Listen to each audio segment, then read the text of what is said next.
Hello जय हिंद प्यारे साथियों। देखिए आज हम लोग देखने वाले हैं क्लास 12 केमिस्ट्री का 50 मोस्ट इंपोर्टेंट क्वेश्चन जो कि आपकी परीक्षा के लिए काफ़ी ज़्यादा इंपॉर्टेंट है, तो इसको अच्छे तरीके से याद कर लीजिए। ठीक है, तो चलिए मेरे प्यारे बच्चों, पहला नंबर क्वेश्चन आया कि संक्रमण तत्व कौन है, यानी कि ट्रांजिशन जो एलिमेंट है वो क्या है। तो संक्रमण तत्व जो होते हैं डी ब्लॉक के तत्व होते हैं। इसके अंतर्गत 3 से लेकर के 12 तक के जितने भी तत्व हैं, ठीक है, पीरियोडिक टेबल में वो संक्रमण तत्व है। ठीक है, तो यहाँ से डी नंबर याद रखना है। अगर प्यारे बच्चों बात करें क्षार धातुओं का, तो वर्ग 1 जो होता है ना, वर्ग 1 पीरियोडिक टेबल में वो क्षार धातुएं होते हैं, और क्षारीय मृदा जो होता है वर्ग 2 के तत्व होते हैं, और 3 से 12 जो होते हैं वो संक्रमण तत्व होते हैं। तो राइट आंसर सी नंबर।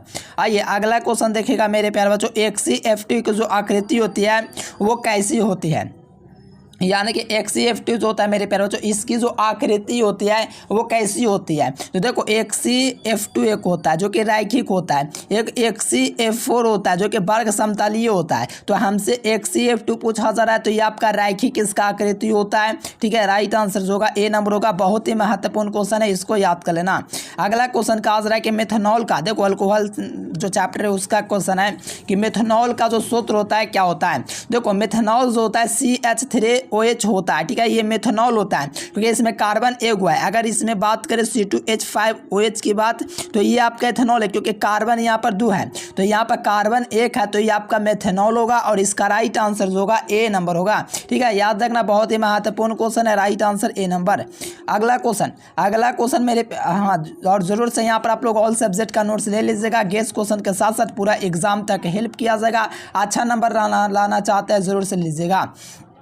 देखो बेंजीन का सरल सूत्र क्या होता है। देखो जी बेंजीन का सूत्र पूछा जा रहा है तो ये वाला नहीं होगा। ठीक है, ये भी नहीं होगा। बेंजीन का जो सूत्र होता है C6H6 होता है। इसका स्ट्रक्चर भी जान लो क्या होता है। तो इसका स्ट्रक्चर जो होता है मेरे प्यारे बच्चों, देखो बेंजीन जो होता है इस प्रकार से आपका होता है, ध्यान से देख लो, यहीं आपका बेंजीन होता है। ठीक है, ये होता है, ये आपका बेंजीन हो गया। तो यहाँ से देख लीजिए, सही जवाब सी नंबर। अगला क्वेश्चन देखिए, देखो नीला थोथा का रासायनिक सूत्र क्या होता है। देखिए एक नीला थोथा होता है, एक हरा थोथा होता है, दोनों में काफ़ी ज़्यादा डिफरेंस होता है। नीला थोथा की बात करें तो इसमें जो होता है 5 गो जल का अणु होता है, और हरा थोथा एक होता है। ठीक है, हरा थोथा में क्या होता है, 7 गो जल का अणु होता है। याद रखना, यहाँ पर हरा थोथा की बात करेगा तो 7 गो जल का अणु हो जाएगा, लेकिन यहाँ पर नीला थोथा के बात करेगा तो CuSO4 × 7H2 हो जाएगा। हरा थोथा के बात करेगा तो CuSO4 × 7H2 होगा। इस बात को थोड़ा ध्यान में रखिएगा मेरे प्यारे बच्चों। ठीक है, नीला थोथा की बात करेगा 5 गो जल का अणु, राइट आंसर बी नंबर। याद कर लो, सूत्र काफ़ी ज़्यादा इंपॉर्टेंट है। देखो प्रसारणीय दाब बढ़ता है, देखो प्रसारणीय दाब बढ़ता है जब तापक्रम बढ़ता है, यानी कि टेम्परेचर इंक्रीज करेगा तो प्रसारणीय दाब भी बढ़ेगा। नेक्स्ट क्वेश्चन का आ रहा है 7 नंबर क्वेश्चन, स्पेल्टर। देखिए स्पेलेटर जो है वो क्या है, तो ये एक प्रकार का अशुद्ध जिंक है। क्या है ये जो है मेरे प्यारे बच्चों, स्पेल्टर जो होता है एक अशुद्ध जिंक की तरह व्यवहार करता है। तो राइट आंसर जो होगा बी नंबर होगा। स्पेल्टर जो होगा एक अशुद्ध जिंक होगा। अगला क्वेश्चन का आ रहा है 8 नंबर क्वेश्चन की, निम्नलिखित में से कौन ठोस समुदाय है। देखिए ठोस जो समुदाय है वो कौन है, तो जो ठोस समुदाय जो होता है वो आपका संश्लेषित जीव होता है। कौन होता है, ठोस जो समुदाय होता है मेरे प्यारे बच्चों, संश्लेषित जीव जो होता है आपका ठोस समुदाय होता है। तो इस क्वेश्चन को जरूर से याद रखना। अगला क्वेश्चन मेरे प्यारे बच्चों 9 नंबर क्वेश्चन का आंसर है कि पैरासिटामोल है। देखिए पैरासिटामोल जो है मेरे प्यारे बच्चों ये क्या है, तो पैरासिटामोल जो है मेरे प्यारे बच्चों ये आपका पीड़ा हारी होता है। ठीक है मेरे प्यारे बच्चों, पैरासिटामोल क्या होता है, पीड़ा को हर लेता है, यानी मेरे प्यारे बच्चों ये पीड़ा हारी होता है मेरे प्यारे बच्चों। इसी को एनाल्जेसिक कहा जाता है। एक बात आ रहा है, यहाँ पर पैरासिटामोल को इंग्लिश में एनाल्जेसिक कहा जाता है, यानी कि मार्फिन वगैरह जो होता है क्या करता है, पैरासिटामोल दवा होता है, ये दर्द को कम करता है। और ये एक और होता है क्या, एंटीपायरेटिक होता है। वो सब के लिए एक अलग सा वीडियो सब बनाऊँ ना ऑर्गेनिक में, तो वो सब आप लोग कर लेना। देखो पैराल्डिहाइड, देखो पैराल्डिहाइड जो होता है इथेनॉल का त्रिवियक होता है। किसका होता है, पैराल्डिहाइड जो होता है ये आपका इथेनॉल का त्रिवियक होता है।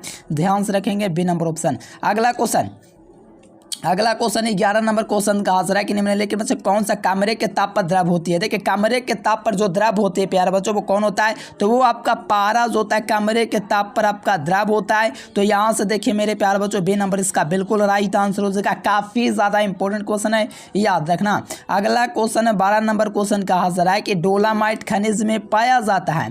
तो डोलामाइट जो खनिज होता है इसमें मैग्नीशियम पाया जाता है। क्या पाया जाता है, मैग्नीशियम मेरे प्यारे बच्चों, ठीक है। सीएम मैग्नीशियम जो होता है इसी में पाया जाता है मेरे प्यारे बच्चों डोलामाइट खनिज में। तो राइट आंसर ए नंबर। अगला क्वेश्चन का आंसर है 13 नंबर क्वेश्चन के एल्युमिनियम के मुख्य अयस्कों का नाम बताइए। देखिए एल्युमिनियम जो होता है उसके मुख्य अयस्क जो होता है वो कौन होते हैं, तो एल्युमिनियम का सिर्फ बॉक्साइट ही होता है मेरे प्यारे बच्चों। एल्युमिनियम ये आप लोग क्लास 8 से पढ़ते आ रहे कि एल्युमिनियम का जो मुख्य अयस्क होता है वो बॉक्साइट होता है। सही जवाब ए नंबर। देखो इसका सल्फर का ऑक्सीकरण वगैरह ये सब कैसे निकालना है ये सब करवाऊंगा तो आप लोग ज़रूर से समझना, ठीक है। तो यहाँ पर आपका क्या पूछा है, यहाँ पर आप SF6 में जो होता है सल्फर का ऑक्सीकरण +6 आएगा, ध्यान से रखना। आज और PCl5 जो है ये क्या होता है, देखिए PCl5 की बात करें प्यारे बच्चों तो ये आपका ट्राइगोनल बाईपिरामिडल होता है। क्या होता है, ट्राइगोनल बाईपिरामिडल जो होता है यहीं आपका होता है PCl5, ठीक है। याद रखना मेरे प्यारे बच्चों, राइट आंसर ए नंबर होगा। बहुत ही महत्वपूर्ण क्वेश्चन है आपके परीक्षा के लिए, काफ़ी ज़्यादा इंपॉर्टेंट क्वेश्चन, ठीक है। चलो अगला क्वेश्चन का हाजिर है 16 नंबर क्वेश्चन मेरे प्यारे बच्चों। 17 नंबर कि सबसे प्रबल अम्ल कौन सा है। देखो सबसे प्रबल प्यारे बच्चों सबसे प्रबल अम्ल कौन होता है, तो देखो BF3 नहीं BSCl3, ये आपका Bl3 जो होता है ये आपका सबसे प्रबल अम्ल होता है, स्ट्रॉन्गेस्ट एसिड होता है। देखो किसी रासायनिक अभिक्रिया के लिए आपका जो H2+I2 जो होता है यानी कि हाइड्रोजन प्लस जल जो मिलकर के 2HI बनाता है, तो साम्य स्थिरांक जो होता है किस पर डिपेंड करता है, तो ये मेरे प्यारे बच्चों तापक्रम पर निर्भर करता है। किस पर, तो तापक्रम पर निर्भर करता है। इस बात को ध्यान में रखते हुए राइट आंसर सी नंबर होगा, क्योंकि किसी भी रासायनिक अभिक्रिया जो होगी H2+I2 होगी तो यहाँ पर 2HI अभिक्रिया यानी कि हाइड्रोजन आयोडाइड का निर्माण करेगा। तो यहाँ पर साम्य स्थिरांक जो Kp होता है मेरे प्यारे बच्चों, इसका जो कांस्टेंट स्थिरांक जो होता है ये टेम्परेचर पर डिपेंड करता है। आज ये 19 नंबर क्वेश्चन से तकाजा है कि 96,500 कूलम जब विद्युत जब कॉपर सल्फेट से, यहाँ पर का सल्फेट होगा CuSO4 हो जाएगा, ठीक है, ध्यान रखना। कॉपर सल्फेट से बिलियन से कितना ग्राम जो होता है कॉपर को मुक्त करेगा, तो ये 31.6 ग्राम तांबा मुक्त करता है। ये काफ़ी ज़्यादा इंपॉर्टेंट क्वेश्चन है, इसको भी याद रखेंगे। अगला क्वेश्चन देखिए प्यारे बच्चों 20 नंबर क्वेश्चन कि FCC के घनक कोष्ठ में, देखिए FCC मतलब फलन केंद्रित के घनीय कोष्ठ में हर फलक के केंद्र उपस्थित परमाणुओं के कितने कोष्ठक से साझा करता है। देखो ये कितने कोष्ठक से साझा करता है ये आपको थोड़ा कमेंट करके 20 क्वेश्चन का बताना है प्यारे बच्चों। कमेंट बॉक्स में लिखना है HW करके 20 का, ठीक है, कमेंट करके आपको बताना है, चैट बॉक्स में नहीं, कमेंट बॉक्स में। रेडलेट, देखो रेडलेट कौन होता है, रेडलेट का फॉर्मूला पूछा जा रहा है, द फार्मूला ऑफ रेडलेट, तो याद रखना PbO3O4 होता है। क्या होता है, PbO3O4 होता है, ये आपका रेडलेट का फॉर्मूला होता है। अगला क्वेश्चन प्यारे बच्चों फेनॉल का सूत्र क्या होता है, तो C6H5 जो OH होता है फेनॉल होता है। देखो यहाँ से समझ लो, फेनॉल इस प्रकार से आपका होता है मेरे प्यारे बच्चों, ठीक है। एगो इसका जो हाइड्रोजन होता है अल्कोहल के द्वारा विस्थापित कर दिया जाता है, तो ये आपका फेनॉल बन जाता है। जो कि बेंजीन था इसका एक हाइड्रोजन विस्थापित करके OH समूह लिया, तो इसी को हम लोग कहते हैं दोस्तों फेनॉल, ठीक है। तो राइट आंसर ए नंबर। अगला क्वेश्चन का हाजिर है मेरे प्यारे बच्चों CH, देखो काम वाला कार्बन ऑक्सी में, यहाँ पर ध्यान से ध्यान देना, यहाँ पर CH3OC2H5 है, ठीक है।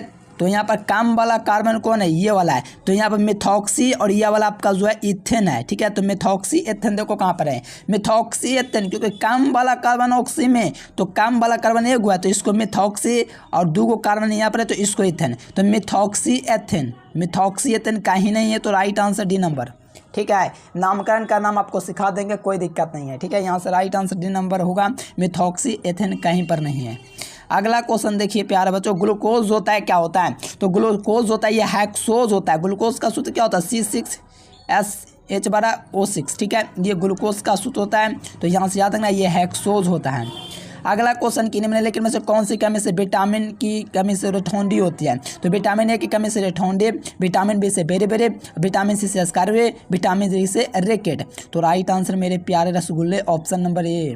अगला क्वेश्चन देखिए कहा जा रहा है कि पी ब्लॉक एलिमेंट का तत्व नहीं है। देखिए पी ब्लॉक एलिमेंट कौन नहीं है, तो पी ब्लॉक एलिमेंट कौन नहीं है, देखो सारा से ट्रिक मैं आपको बता दूंगा। पहला बात तो जान लो, वर्ग 14 से 18 तक 13 रुक जाओ 3 से लेकर 12 तक वो आपका क्या होता है प्यारे बच्चों, ये आपका होता है डी ब्लॉक के तहत। तो यानी कि 13 से 18 जो होता है ना, 13 से 18 प्यारे बच्चों, ये आपको पढ़ना है कब, 12 पी ब्लॉक में। और 13 और 14 जो है ना, ये 11th क्लास में पढ़ना पड़ता है। 12th में क्या पढ़ना है, 15 ब्लॉक, 16 ब्लॉक, 17 ब्लॉक और 18 ब्लॉक के तत्व, ये 4 ग्रुप का पढ़ना है। तो पूछा जाए पी ब्लॉक का एलिमेंट कौन नहीं है, तो सारा तो मैं आपको ट्रिक दे रखा हूँ। तो यहाँ पर पी ब्लॉक एलिमेंट कौन नहीं है, ये हमसे पूछा जा रहा है। तो मैग्नीशियम जो होता है ये आपका पी ब्लॉक एलिमेंट नहीं होता है, ठीक है। यहाँ पर ये वाला पी ब्लॉक है, एल्युमिनियम भी, लेड भी, ये सब भी, लेकिन ये वाला जो है आपका नहीं होता मैग्नीशियम। H2SO4 क्या है, तो ये आपका अम्ल होता है, ठीक है। क्या होता है, अम्ल होता है। कौन सा, तो द्विभाष क्या बोलते H2SO सल्फ्यूरिक अम्ल होता है ना जी। आइए अगला क्वेश्चन कहा जा रहा है कि NaOH को क्या कहा जाता है, इस सोडियम हाइड्रोक्साइड को कॉस्टिक सोडा कहा जाता है। क्या कहा जाता है जी, कॉस्टिक सोडा। ध्यान से रखिएगा मेरे प्यारे स्टूडेंट्स, कॉस्टिक सोडा, ठीक है। बहुत ही महत्वपूर्ण क्वेश्चन है, जब भी क्वेश्चन करेगा कि NaOH को कहा जाता है कॉस्टिक सोडा। अगला क्वेश्चन, मोल क्रिस्टल तंत्रों की संख्या कितनी होती है, तो मोल क्रिस्टल तंत्रों की संख्या 7 होती है। जालकों की संख्या जो होती है 14 होती है, ठीक है। याद रखते हुए ऑप्शन सी को लगाते हुए। अगला क्वेश्चन, एक क्रिस्टल तंत्र ए बी में दोस्तों निम्नलिखित तरह से क्रिस्टल तंत्र आपका दिया गया, पैमाना जो है वर्तमान रहता है, ये जो पैमाना दिया गया है क्रिस्टल तंत्र के लिए किस में रहता है, तो सबसे ज़्यादा ऑर्थोरोम्बिक में रहता है। तो ऑर्थोरोम्बिक का ये पैनल दिया गया है, ए नोट बी नोट बी से, यहाँ पर ए बराबर बी बराबर से 90 डिग्री, तो यहाँ पर ऑर्थोरोम्बिक में होता है। 31 नंबर देखिए, अनुसंख्या गुणधर्म नहीं, अनुसंख्या का गुणधर्म नहीं है मेरे प्यारे बच्चों। देखो हिमांक का अवनमन, क्वथनांक में उन्नयन, ठीक है, बाष्प दाब में अवनमन, ये सब जो है अनुसंख्या गुणधर्म है।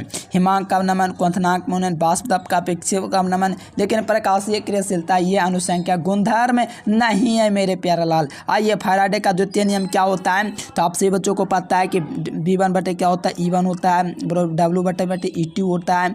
तो ये जो होता है ये आपका फैराडे का दूसरा नियम है, लेकिन यहाँ पर आपका पूछा था नियम संबंधित है। तो इलेक्ट्रोलाइट के समतुल्य भार से E1 जो नहीं होता है, E1 E2 होता है ना, तो ये आपका इलेक्ट्रोलाइट के समतुल्य भार से संबंधित है, ठीक है। तो यहाँ से बी नंबर होगा। अगला क्वेश्चन कहा जा रहा है कि P2F5 जो होता है मेरे प्यारे बच्चों, ये क्या होता है, तो एक अच्छा अवशोषक होता है, ठीक है। तो राइट आंसर बी नंबर, अच्छा अवशोषक। जिंक ब्लेड का सांधन किस विधि से किया जाता है, तो जिंक ब्लेड जो अयस्क जो होता है इसका सांधन जो किया जाता है फेन उत्प्लावन विधि से किया जाता है। जिंक ब्लेड अयस्क जो होता है इसका सांधन फेन उत्प्लावन विधि से किया जाता है। अगर ये आपकी मंशा है मेरे प्यारा बच्चों तो बिल्कुल सही है, क्योंकि जितने भी सल्फाइड अयस्क होते हैं उनको फेन उत्प्लावन विधि से ही किया जाता है। कॉपर पाइराइट का अयस्क है, तो देखो कॉपर पाइराइट क्या होता है, CuFeS2 होता है, ये होता है कॉपर पाइराइट का formula CuFeS2। Right answer B number.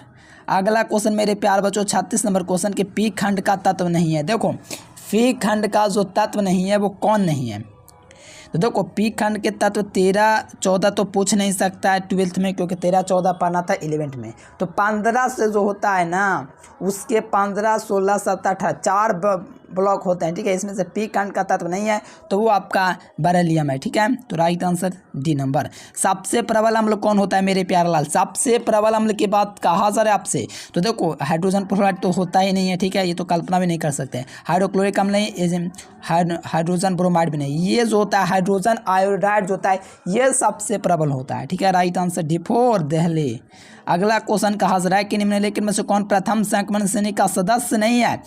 प्रथम जो ट्रांजिशन एलिमेंट होता है अस्काइडियम से लेकर के जिंक तक होता है, तो अस्काइडियम से जिंक तक तो होता है, ठीक है, अस्काइडियम से जिंक तक तो होता है, लेकिन लेकिन लेकिन लेकिन मैग्नीशियम जो होता है नहीं होता है संक्रमण तत्व, क्योंकि संक्रमण तत्व अस्काइडियम से जिंक तक होता है। तो क्रोमियम इसमें भी है, फिर यहाँ पर मैन भी है, ठीक है, मैग्नीज भी है, तो यहाँ पर मैग्नीज हो जाएगा। देखो ये दोनों में कंफ्यूज नहीं करना है, मैग्नीशियम है ये मैग्नीज है, तो मैग्नीशियम आपका सही जवाब होगा, क्योंकि ये संक्रमण तत्व नहीं है। एकल सैकराइड कौन होता है, तो एकल सैकराइड हर बच्चों को पता है कि फ्रुक्टोज होता है, एकल सैकराइड होता है।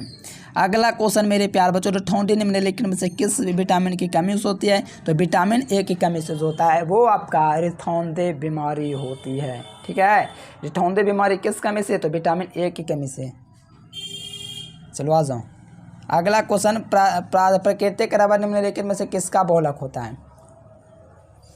प्राकृतिक जो रबर होता है आइसोप्रीन का बहुलक होता है। सही बच्चों को पता है आइसोप्रीन का बहुलक होता है। देखो डेटॉल किसका उपयोग, डेटॉल में किसका उपयोग किया जाता है? तो एंटीसेप्टिक के रूप में डेटॉल का जो उपयोग किया जाता है एंटीसेप्टिक के रूप में किया जाता है। ठीक है, डेटॉल का जो उपयोग किया जाता है मेरे प्यार बच्चों एंटीसेप्टिक के रूप में किया जाता है। Right answer A number. अगला क्वेश्चन 43 नंबर, वैद्युत अपघट्ट सेल में इलेक्ट्रॉन जिस इलेक्ट्रोड से प्रवेश करता है उसको हम लोग देखो ये सब आप लोग खुद जानते होंगे, पढ़े ना तीसरा चैप्टर। ठीक है, कैथोड कहलाता है। कुछ इंपॉर्टेंट टॉपिक उसमें भी हम आपको करवाएंगे, टेंशन नहीं लेना है। आज विद्युत विच्छेदन की क्रिया द्वारा निम्नलिखित में से किसको जो है निष्कर्षण नहीं किया जाता है? तो देखो सोडियम को किया जाता है, मैग्नीशियम को किया, एल्युमिनियम को, लेकिन लोहा को नहीं किया जा सकता। तो यहाँ पर सल्फर में ऑक्सीकरण जो होता है 0 होता है, ये बात आप लोग थोड़ा ध्यान रखना। सल्फर का जो सूत्र होता है एसिड होता है। ठीक है, अच्छा ऑक्सीकरण अवस्था पूछा, इसका आप लोग कमेंट करके थोड़ा बताना। तो ऑक्सीकरण अवस्था यहाँ पर पूछा जा रहा है, इसका आपको कमेंट करके बतलाना। ठीक है, हम आपके लिए छोड़ दिए हैं। आ जाओ अनुचुंबकीय, देखो इसका आकृति थोड़ा पहचानना पड़ेगा। ठीक है, तो इसके लिए अलग से इसे लेना पड़ेगा। ऐसे तो इसका आकृति अनुचुंबकीय ये वाला होता है, लेकिन कैसे वो तो आपको समझना पड़ेगा ना।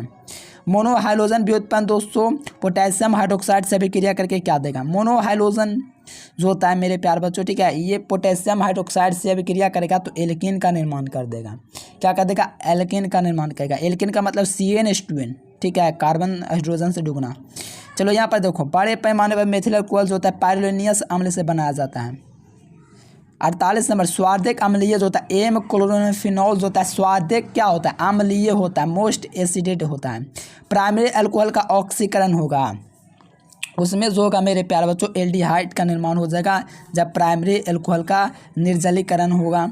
ठीक है, 15 नंबर क्वेश्चन देख लीजिए, C3H93 में अणुसूत्र जो होता है किस समीकरण को व्यक्त करता है? तो ये जो होता है मेरे प्यारे बच्चों इनमें से सभी यानी कि प्राइमरी सेकेंडरी टर्स है। देखो ऑर्गेनिक करवाऊंगा तो समझ देना। ठीक है, ये थोड़ा सा आपको कंफ्यूज करता होगा कैसे रट्टे की याद करें, जब ऑर्गेनिक होगा तो करिएगा। ठीक है प्यारे बच्चों, वीडियो पसंद है तो लाइक सब्सक्राइब कर लेना और PDF नोट्स आपको ऑल सब्जेक्ट का जरूर से ले लेना। इस नंबर पर कॉन्टेक्ट करना है, ऑल सब्जेक्ट का नोट्स आपको मिल जाएगा प्यारे बच्चों, ऑब्जेक्टिव सब्जेक्टिव चैप्टर वाइज, साथ में गेस क्वेश्चन भी। चलिए प्यारे बच्चों आज के लिए फिलहाल इतना पर विदा है। Thanks for watching this video. जय हिंद, वंदे मातरम।